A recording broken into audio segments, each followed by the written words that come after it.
SVG's Jason Dachman here at the SVG Summit. We are in person at the New York Hilton in Manhattan, and I'm super excited to be joined by Hamish Greig. He's the CEO of CTV Outside Broadcast. Hamish, thanks so much for joining us. Really appreciate it. Really glad to be here, Jason. So excited to be back. We always love our SVG Summits, especially New York, so it's so good to be back. Well, thank goodness you could come over across the pond. We really appreciate it. You know, the European OB market obviously has had to weather innumerable challenges over the last couple of years, just like the whole world has, but you guys have really met some unique ones. Can you tell us a little bit about how the OB market has evolved there and how CTV has evolved to meet those challenges in the European market? Well, as you say, COVID's been challenging for everyone. Anyone involved with COVID knows the actual on-site precautions, the concerns about getting from A to B. Obviously, with us going in between countries, should I say, internationally, every country has different rules. Every rules can change within a 24-hour period. We do the Gulf, so we're not just in Europe. We're actually, in the Middle East. We're all over the place. And to manage it, especially from a production management point of view, is our back office. I don't know how they cope.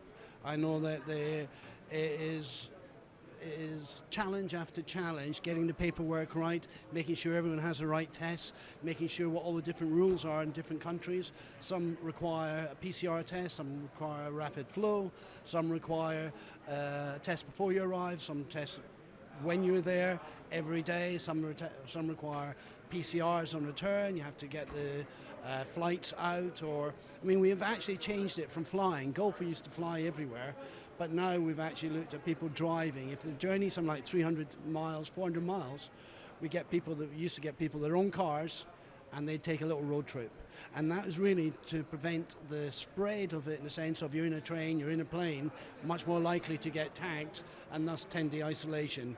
And of course, no one wants to be stuck in a country which is not home. And we had that. We had it Middle East at the start of the year.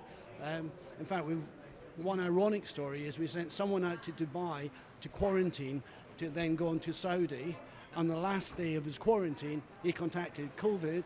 Therefore, the whole 10-day quarantine period in there was completely shot. Right. And of course, but it's just indicative of the last-minute changes, and that's what we had to deal with.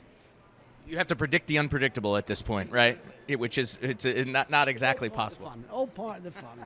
Well, you guys have been able to weather it and stay extremely busy, as I know your trucks are continuing to work at a rapid pace, and you guys are building as well. You guys were early innovators when it came to UHD, HDR, and continuing to go down that road. Tell us a little bit about any OB units that we're going to see coming up in the future, as well as any kind of centralized production plans you guys have.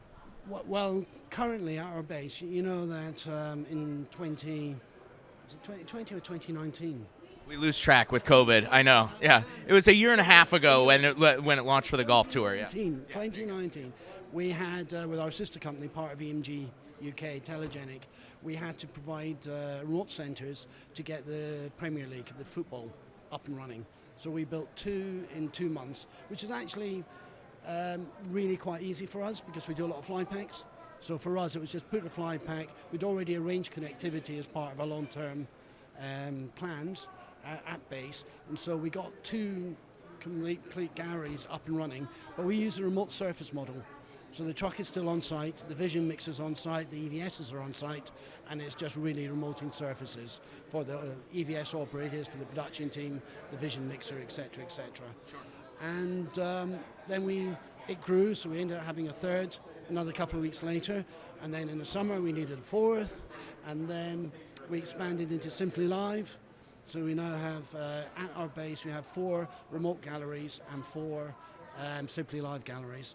But on top of that, because it was done as an emergency to make sure everyone could get back and we can work and everyone can work and satisfy the broadcaster, our future plan is obviously to put it in a nice broadcast centre. Sure. Because an OB base has got, your 30 big trucks roaming around. It's not really a nice environment. Yeah, OBs live in warehouses. Yeah. We know that. Yeah, exactly. And they're big fuckers. Sure. Sorry about that. They are big fuckers, yeah. Right. Absolutely, definitely. Yeah. And you guys are, in terms of mobile units, OB trucks, continuing to look at UHD, HDR solutions, right? Well, yeah, UHD, HDR is definitely becoming more and more prolific, and 1080p HDR, so I think it's such an exciting time just now. If you look at all the technology changes, if you look at the format changes, you look at IP, you look at cloud, you look at remote, you just look at everything is complete. I don't think we've ever had such a dynamic environment in the actual industry. And I've been in broadcast industry for a long bloody time now, as you can tell by the wrinkles. Well, COVID obviously accelerated a lot of these trends, and you mentioned earlier one other thing I wanted to cover is you guys are doing more and more throughout the entire European continent, right? As part of the EMG family, CTV is heading everywhere. So how are you guys trying to become, again, more of a European-wide organization? Well, I think it's becoming, we are, as you say, becoming much more together. We now have an EMG Belgium, an EMG Netherlands, an EMG Italy, an EMG Germany, and of course in UK we have EMG UK, which is part of ourselves, sister OB company Telegenic, and then we have Broadcast RF and Specialist Cameras ACS. And we are becoming much more joined, which has always been the aim from the group since 10 years ago. But now we actually have a real drive to, especially if you look at the future of broadcasting and where you want to have maximum utilization across borders, and especially with the proliferation of data centers, remote centers. Obviously we want to hook them up so that we could access each other's resources, because each country are specialists in different areas, and we want to be able to share that expertise to deliver to all clients, because every client now is no longer a straightforward OB, is it? Everything's customized. Very few jobs are the same, and so we have to be on our toes. We have to make the use of every tool and resource we have available to deliver.